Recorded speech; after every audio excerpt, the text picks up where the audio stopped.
ওহো, কুয়ার ভেতরের ওই শিয়ালটার কাছে নিশ্চিত অনেক খাবার আছে। একা একা খাবার জন্য ওই শিয়াল কুয়ার মধ্যে লুকিয়ে আছে। সে ভাবল। আমি এক্ষুনি নিচে নেমে সব খাবার নিয়ে নেব। এই ভেবে শিয়াল কুয়ার ভেতরে লাফ দিল, কিন্তু কুয়ার পানির ভেতরে পড়ে সে বুঝল ওটা কোনো শিয়াল ছিল না, ওটা ছিল শুধু তার নিজের ছায়া। কুয়ার কাদায় শিয়ালের পা আটকে গেল, সে আর উঠতে পারছে না। শিয়াল খুব ভয় পেল। সে চারদিকে তাকিয়ে দেখল কুয়াটা অনেক গভীর, উঠে আসার কোনো উপায় নেই। তখন শিয়াল আফসোস করে বলল, আহা, যদি একটু ভেবে কাজ করতাম তাহলে আজ এই বিপদে পড়তে হতো না। কুয়ার ভেতরে বসে থাকতে থাকতে শিয়াল ভাবতে লাগলো কিভাবে এখান থেকে সে বের হওয়া যায়। ঠিক ওই সময় সেই রাস্তা দিয়ে একটা ছাগল যাচ্ছিল। ছাগলের খুব পিপাসা পেয়েছিল। ছাগলটি সেই কুয়ার পাশে এসে হাজির হলো। কুয়ার মধ্যে শিয়ালকে দেখে সে জানতে চাইল, কুয়ায় খাওয়ার মতো পানি আছে? পানি খেতে কেমন?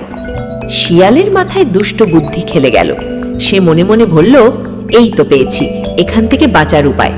শিয়াল এক গাল হাসিতে মুখ ভরিয়ে বলল, এই কুয়ার পানি অনেক মিষ্টি, আশেপাশের কোথাও এমন পানি পাবে না। তুমি নিচে নেমে এসে প্রাণ ভরে পানি খাও, কেউ তোমাকে কিছু বলবে না। শিয়ালের মিষ্টি কথায় দেরি না করে ছাগল কুয়ার ভেতর লাফিয়ে পড়ল। পেট পুড়ে পানি খাওয়ার পর ছাগল শিয়ালকে বলল, এখন উপরে উঠব কিভাবে? শিয়াল ছাগলকে বলল, উপরে ওঠার তো কোনো উপায় নাই, তাহলে আমি আগেই উঠে যেতাম। আমি আর তুমি এখানে আটকা পড়েছি। শিয়াল ছাগলকে বলল। এখন আমাদের বুদ্ধি বের করতে হবে কি করে উপরে ওঠা যায়। ছাগল বলল, তোমার তো অনেক বুদ্ধি, তুমি কিছু একটা ভেবে বের করো। শিয়াল বলল, তুমি সোজা শক্ত হয়ে দাঁড়াও, আমি তোমার পিঠের ওপর দাঁড়াই।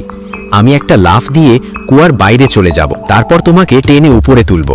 ছাগল কোনো ভাবনা চিন্তা না করে সঙ্গে সঙ্গে শিয়ালের কথা মতো দাঁড়িয়ে গেল। শিয়াল লাফ দিয়ে ছাগলের পিঠে চড়ল, তারপর এক লাফে কুয়ার বাইরে এসে পড়ল। তখন ছাগল শিয়ালকে বলল, এবার আমাকে কুয়া থেকে উপরে ওঠাও। শিয়াল বলল, ওরে বোকা, তোমার মাথায় যদি একটু বুদ্ধি থাকতো তাহলে উপরে ওঠার পথ আছে কিনা না জেনে নিচে ঝাঁপিয়ে পড়তে না। যেই বিপদ থেকে রেহাই পাওয়ার কোনো উপায় তোমার জানা নেই, সেই বিপদের দিকে নিজেকে এইভাবে ঠেলে দেয়া ঠিক না।